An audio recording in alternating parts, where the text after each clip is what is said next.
I felt numb.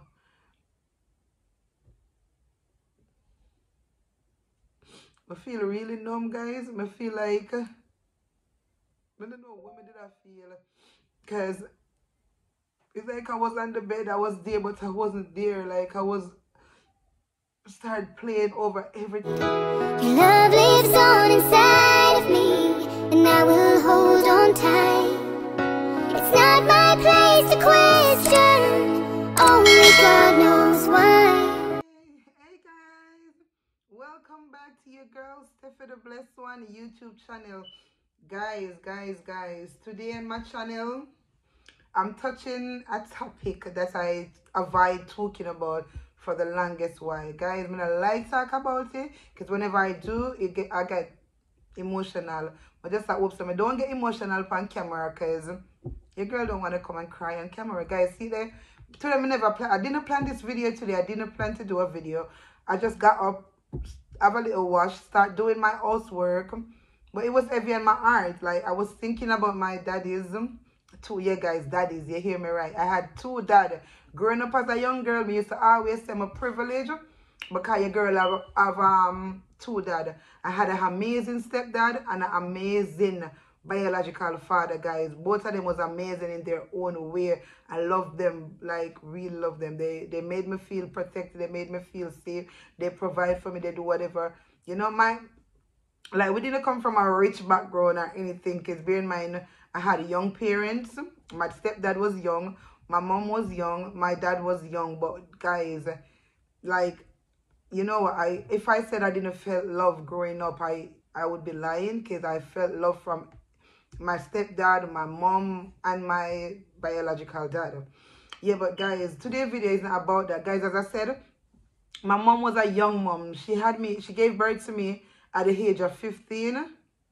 Yeah, I think she got pregnant and gave birth at the age of, yeah, 15. Something like that. Guys, I'm not, like, listen, guys, the story about my mom getting pregnant with me and her pregnancy journey, and it's very interesting.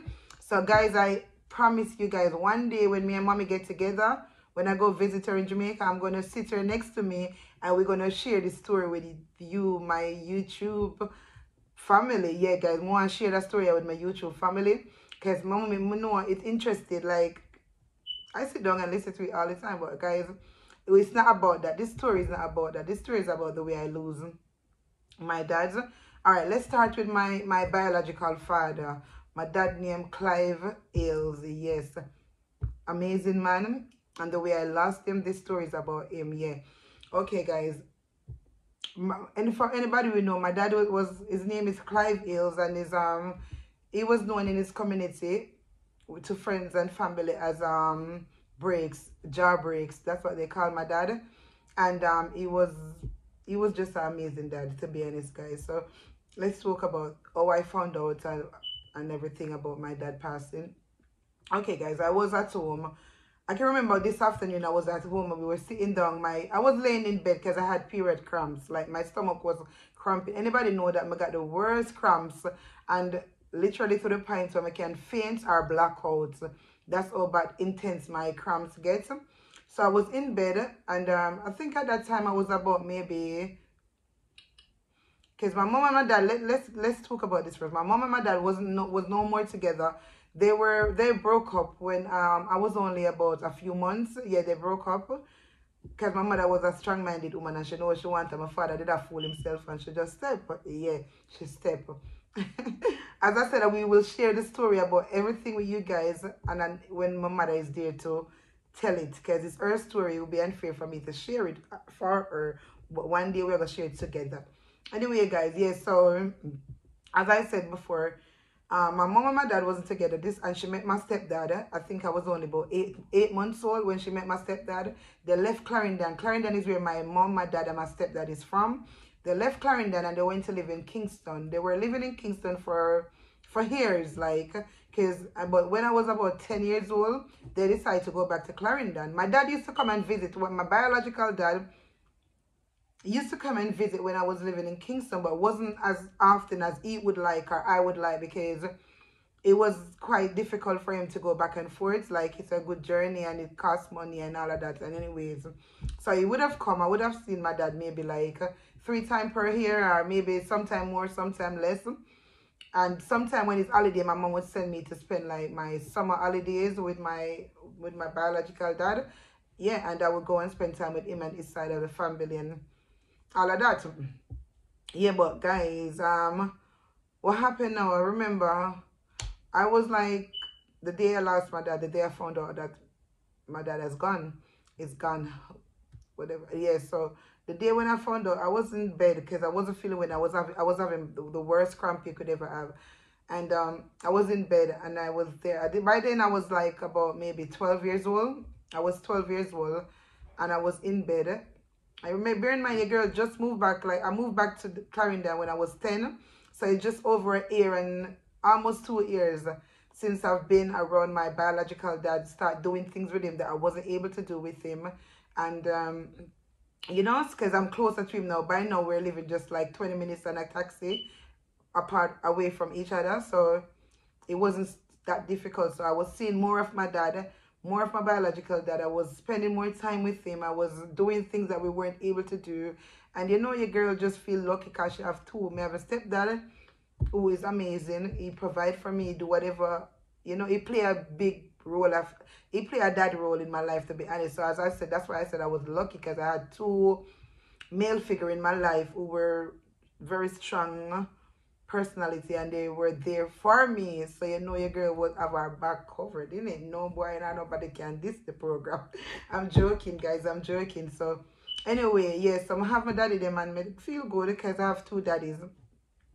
And the day when my daddy with the cramps, I'm laid on a bed and I say, my mother was at the back step sitting down, and my cousin came around to visit. She came and she was talking to my mom, and I could see on my mom's face that her facial expression just changed. Yeah, mommy facial expression, but we never did that to pray that, like, me think the matter about film business, adult business and whatever. So me never did to like listen or think about what could cause her facial expression to change or whatever it is, because I was in too much pain to be paying attention to other people's business, my mom's business or my cousin. So I was in bed and I was there laying down. Anyway, I can remember like a few, maybe an hour or so went by and I didn't feel as bad. I already took my painkillers, my tablet, and I started to feel better. I had a chore. My chore was to rake the front of the yard. Like, that was my chore. We had an ackee tree in the front of the yard which shed a lot of leaves. And so in the evening, my duty was to rake the front of the yard with the rake. So I got up and I went to do my chores. I was raking the front of the yard. And a little girl from the community, she went past and she was like, I choose say your daddy dead. I was like, what? Anyway, I dropped the rake, and I run to my mother. Mom was like, Mommy, the little girl just, like, I call her name, and I said, the little girl just went past and asked me if I choose say my daddy dead. And Mommy like, what? Who said that? So I said to Mommy, who said that? I get to tell her the name of the little girl who went past and said that.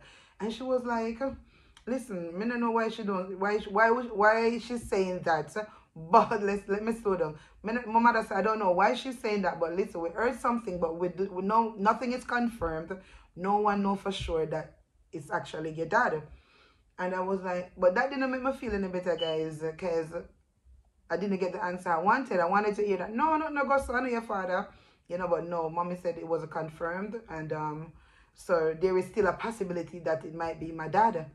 So anyway, me go lay down now, and when I did lay down, I can remember, like, you know, as time go by, somebody else come to the yard and they start talk to my mother about it. Like, another person from the community who also hear the news came to my mom, and by now they start talking and I start hearing and I start realizing, yeah, my father really did for true, you know. So guys, my mom come and she tell me, say, you know, they said that your father dead, he has been shot, and we don't know the full story or nothing yet, but you know, just try not to worry. Like, she tried to comfort me in whatever way she knows how.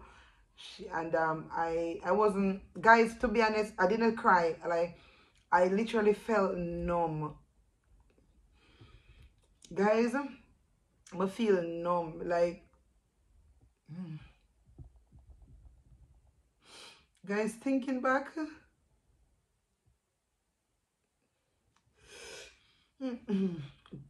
guys, thinking back on that day, I remember everything that I did with my dad, every little thing that we've been doing. Remember, I've been away from this man for most of my life, and now I'm close to him, and we start building such a relationship where he started taking me, doing things with me that we never normally did.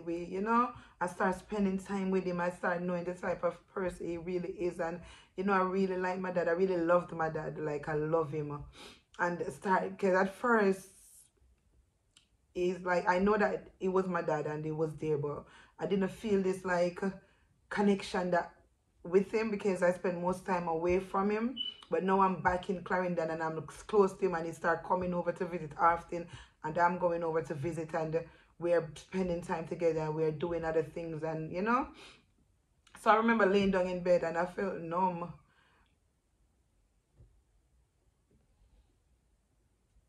I feel really numb, guys. I feel like, I don't know what did I feel, because it's like I was on the bed, I was there, but I wasn't there. Like, I was start playing over everything that I ever do with my father. I start playing over the things that we do together, the time we share, like everything, guys. I just start playing them over in my brain. Like, I said to myself, like, this can't be happening, God. But just I get to know him. But just I get to know my dad. But just I get to know him. But just I get to know him. I never really spend time with him. I never really do things with him. I know I'm gonna lose him. And me just hope, like, me just pray, like, in my mind, me just say, please let it be a nightmare. Please let it be a nightmare. Please let it be something where me I go wake up from, like, because to you guys, I can't, until now, I can't explain that feeling. I was laying there. I was there, but I wasn't there. I was there, but I wasn't there. If you understand, it's like my brain, my mind, and my body. My body was there, but my brain, my mind, everything was somewhere else. It's like a broken record. Everything that I ever did with my dad just keep playing back in my mind.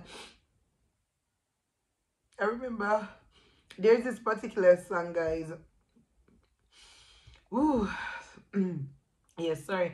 There was this particular song that Buju sing the song, like, it's not an easy road. Many say the glimmer and the glitter, so them think a better road, Lord. Who feels it knows? Yeah. And like, I come up on a mission, and something like that. I come up on a mission, I'm complete. I remember the day after, like, after we found out, and I was, my mom, I was traveling over to this community where my dad was from now, just to confirm everything I know what's really going on. I was on the bus.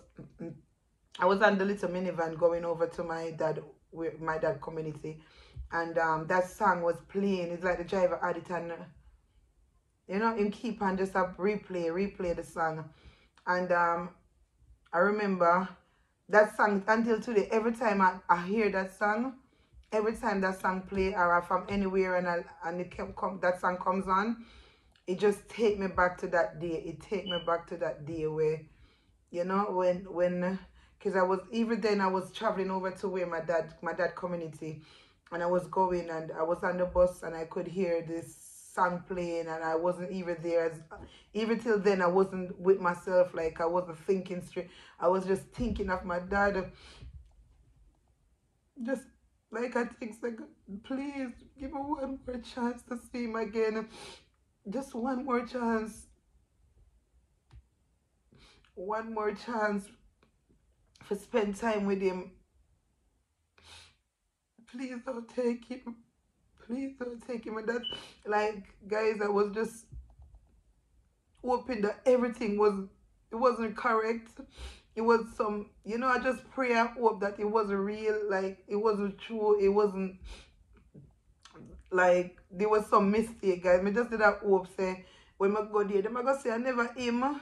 You understand, like, yeah. But anyway, I got to my family home, and it was confirmed my dad was actually murdered. And I was like still numb. at that time, still numb. Everyone was crying. Everyone was trying to figure out like what really happened, or we moved forward. Like it was a mess. Like everyone was just crying. My dad was an amazing person. Like in his community, to his children, to his friends and family, he was an amazing person. So we were all just thinking like, I don't know. Oh, anyway, everything happened, and my dad like. The funeral was okay. We had at his funeral and he was gone, and you know, there I was left with my stepdad. Guys, maybe I should leave this story for another day, but let's just, because I already talked about how I lost my dad's, so let me just get quickly finish this story also. And that was it. That was it for my biological father. Rest in peace, Clive Hills. You know what? Even till today, it hurt to talk about him. Like he missed out on a lot. Like I can remember as a little girl growing up, I used to say like I would want my dad. Like I used to picture myself at a very young age, because I always used to strong and plan my wedding at a very young age, like maybe about 9, 10. I start say I have two daddy. Cause I used to figure out, cause I don't want none of them to feel left out. So I used to say I want the two of them to walk me down the aisle, one on the side there and one on the side there. Yeah, that's what I used to say. Because I have two daddy and I not go choose one over the other. So I two of them I figure walk me down the aisle when I get married. Anyway, guys, so let's go back to that's it. And I lost that biological father. That's how I lost my biological dad. My stepdad now, okay, I was old enough. I was like, I was living in overseas. Like I was living in this country. I was living in the UK, and I received a phone call. I can't remember the day I woke up and I feel really, really down. Like this is my stepdad. This is how I lost my stepdad. I felt really drained, really down. Like for whatever reason, I don't know. I can't get my. You ever wake up and feel really low? Like you have the lowest feelings. Like you think, what happened? Like why am I feeling like this? You know, like I can't tell why I'm feeling like this, but I feel low. Anyway, I wake up that Sunday. I didn't even get out of bed. I remember just waking up and making my son breakfast. And I only had my oldest son at that time. I think, yeah, I had my eldest son. I was making his breakfast, and I made him breakfast, and I went straight back into bed while he finished eat his breakfast. So I went back into bed, and I was in bed, and I just didn't feel right. I just didn't feel right. I don't know what's wrong. Like nothing wrong, because when I think about it, I have no issues, but it just, my spirit was really low to the point where I feel like I wanted to cry. And so I remember being there that Sunday morning, and my phone rang. When my phone rang, it was my uncle, and my uncle Prince, and my uncle was like, you hear, so them can't find Paul. My stepdad name is Paul. You hear, so them can't find Paul. Him missing. And I remember jumping. Them time we never have like WhatsApp and all of that. In order for me to phone back home, I would have to get a international phone card. So I remember I jumped out of bed and I ran to the closest store. I didn't even put anything on, guys. Same as how you see me, I'm tired. I just put my robe on, put my bed slippers on, and I run across the road to a gas station with a local store, and I got a international phone card, and I run back home, and I phoned my siblings who was in Jamaica. My mom was in America and on vacation at that time. So I phoned my siblings, and I said to them, what is this I'm hearing about they can't find Paul? Sorry guys, something came up on my screen, distract me, I keep looking at. Yeah, what is that I'm hearing about they can't find Paul? And my sister said, me don't know, him never come back home last night, and daddy, you know, like they start panicking, like I said, you sure say him not gone somewhere, because he was working out of the area and he was staying in that area, but this particular day he chose to come home. The community that we live in has been an extremely violent community for like up until then, like maybe for a few years.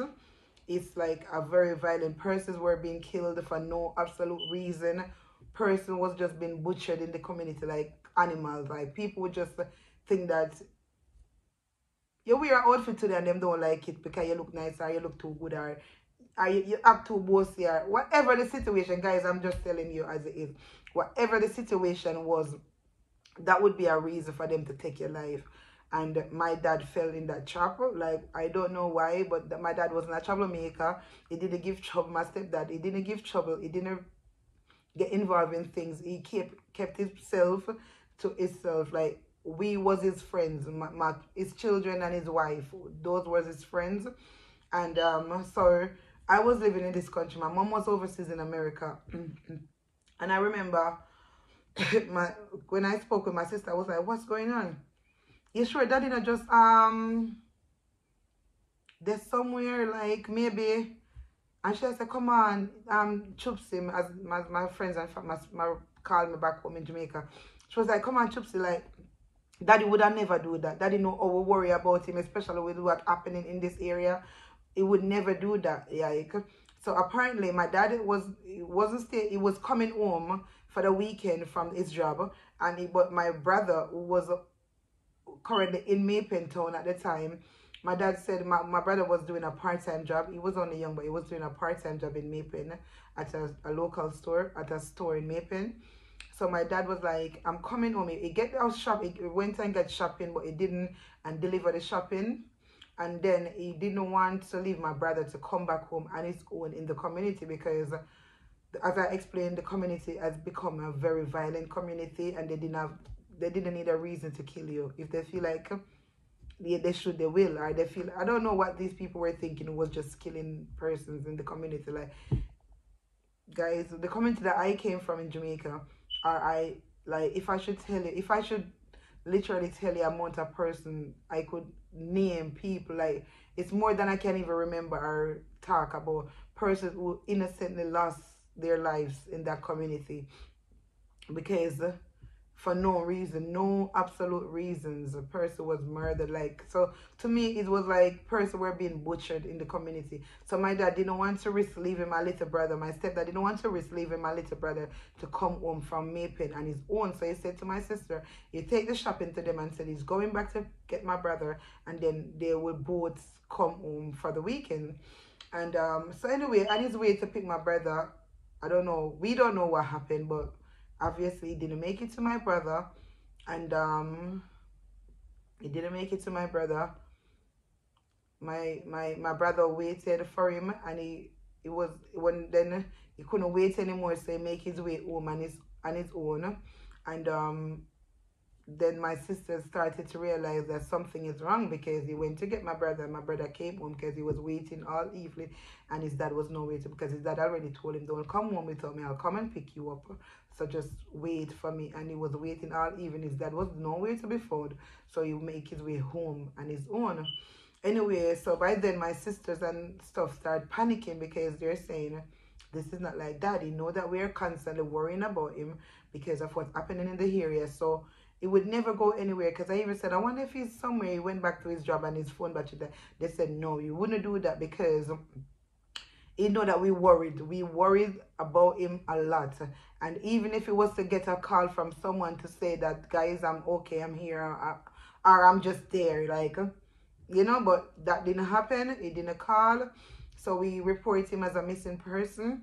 And I remember I was here, and my sister, I was on the phone, like, you know what, being away, my mom wasn't there, my sister that followed me was there, and then my brother, and then, you know, because my mom and my stepdad share 4 kids, and I'm the one that's my mom, the first child for my mom, and those, so they in total they got 5 children together. So my younger siblings and my sister who follow me, she's just a year younger than me. She was the one who have to take up everything like on her own, because I wasn't there. I'm the oldest, and I wasn't there. I'm the eldest, sorry, and I wasn't there. And my mother, she weren't there. She was in America at this time. And my sister, they report him missing. And apparently they receive a phone call. Can you imagine? My sister have to go through that to come and to view a body that apparently they found, and that fit the description. When my sister went, and I was like panicking, like I was over here panicking. My sister went and she viewed the body. When she viewed the body, she said, that's not my dad.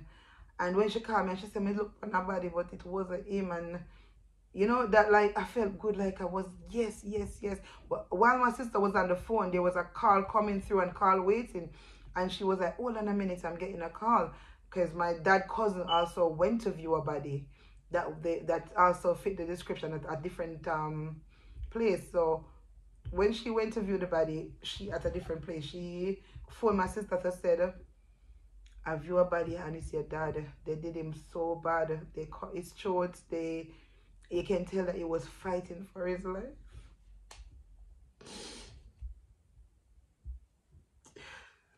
Guys, I'll come back. Oh dear. Sorry about that, guys. I'd have to take a break because, as I said, this thing is it has been something that I avoid. Like my dad has passed away, my stepdad, and even till today I can't put up a picture with my dad around my home. It get emotional if like I remember like a few years ago my son learned now. I don't think my youngest son even know what my dad look like, and it's bad because I can't bring myself to talk about it. So this has been like, this is like me stepping forward from what been holding me back, because I wasn't able to talk about my dad, especially my stepdad. I love both of my dad, but my stepdad was like, he was in my home as long as I can remember. He has been a big part of my life, and you know, to not be able to talk to him, to, you know, I miss both my dads, as I said, but my stepdad, who ever since I have sense, he has been there. He has been there. I know he's just not there. So guys, it's always hard for me to talk about it. Anyway, guys, so I'm gonna put on something, a little relaxing view. Something for just kind of relax my brain, relax my mind, so I can finish. Cause I concentrate when I'm finish the movie. You remember the movie? Finish the video. Guys, me that concentrate when I'm finish the video, I'm for just delete and bother with it. So, but Mr. I already reached this far in the video. Let me just make it and finish, get it over with, guys.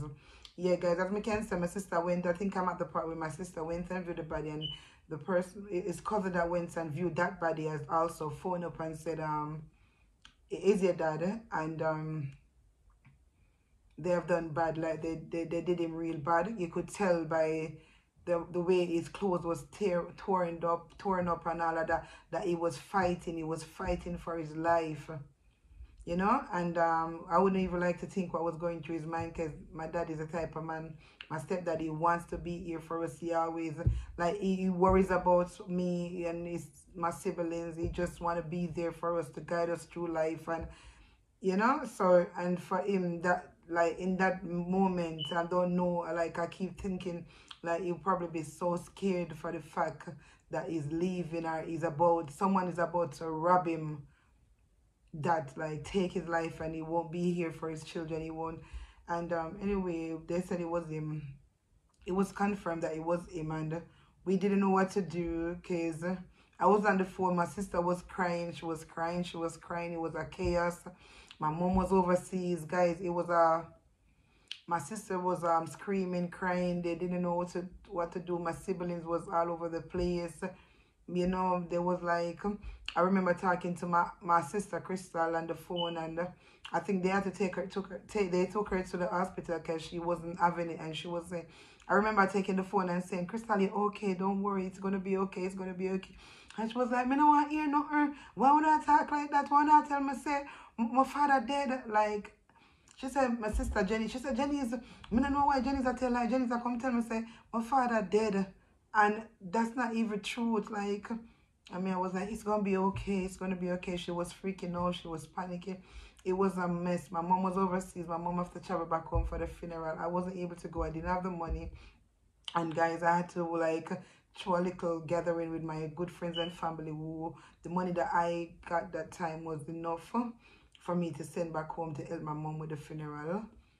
You understand, at that time. So, and you understand, I wasn't available. I wasn't able to travel back home to Jamaica at that time. So the money that I gather in this country, I could send it to help my mom to do the funeral. And I missed that. I wasn't there and all of that. And you know, so, and I remember going back to Jamaica for the first time.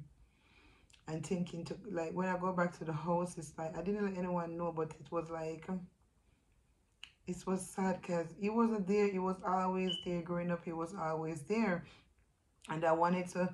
I couldn't even find the strength, guys, to go and look at his to go and visit his grave, because I couldn't find the strength, guys. Until today, I haven't found the strength to go back and see his grave. And none of my dad. I haven't been back to my biological father, and I hasn't been back to my stepdad, because I haven't found the strength. I'm hoping that now I'm talking about this and I'm telling persons what really happened. Oh, I lost my dad, because it was a conversation that I try not to talk about. So hoping when I go to Jamaica, like even the funeral, only a few years ago, I think maybe after going back to Jamaica for a little while, my mom sent me a copy of the funeral. I wasn't able, guys, my eye that so far somewhere in the house, I don't even know where they. I can remember years ago, Kevani went into the cupboard. Oh, my stomach, I need to go have breakfast. Kevin, not even breakfast, at lunchtime, guys, I'm doing my intermittent fasting. So, your girl don't eat till, anyway, we're not talking about intermittent fasting, no. Anyway, yeah, so, I wasn't able, Kevin went in there and saw the picture, and he was like, Mom, is this granddad? And I was like, go and put it back. Start shouting. I was like, oh God, I felt bad. Like, he didn't deserve that, because I hid it, like I hide the picture in there. Nobody forgot and trouble it. And now he went and take it up, and it wasn't fair. He just wanted to know or talk about his granddad. But because I was still so hurt from my dad, my stepdad, and my dad passing, like I wasn't at that place to literally tell them how amazing these persons were to me, my dads were. And you know, so I hope I can start to eat, and people, it's rough. It first come, like my mourning stage is like I was in denial, because when both my dad passed and I heard of it, I was in denial. I was like, I hope it's not them, maybe it's an accident, maybe there's a misunderstanding, like, you know. But some or something, guys, everything that you edit, like, you just hope so it's not them, this is not really happening. But you have to, but no, I'm talking about it, and hopefully one day I'll get to that point where I can sit down and talk to the boys about their grandparents, their granddads. Sorry, my mom is still pretty much alive and well, and thank God for my amazing mother, because she is the only, like, her strength pull us through this. Like, if she wasn't such a strong mother, you know, no, she's left to my poor mom. Sometimes I'm sorry for her. She have to divide between the five of us. Even though we're all adults, have our own home, our own family. But guess what? In the morning, mommy have me living in England. Mommy have Moisha living in America. Or she live in America. Krista living in St. Elizabeth in Jamaica. Jenny's living in Manchester. Recently, Jenny's moved back to Manchester. And she shared her home with mommy. Like, her home is downstairs from mommy. Sorry, but in the morning, mommy have to get up.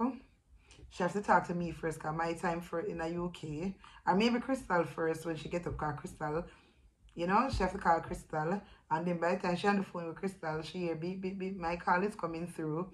And then before you know it, sometimes we have a own issue. Sometimes we just do a group call. Or sometimes we have a own issue where we just want to talk to mommy. We don't want to share mommy with nobody. We don't want to share her with someone else at the moment. We just want her for ourselves. Because me and moon about whatever. Keep my son not listening, whatever is the situation. I don't want to share to my brothers. I just want to talk to my mother. I want my mother.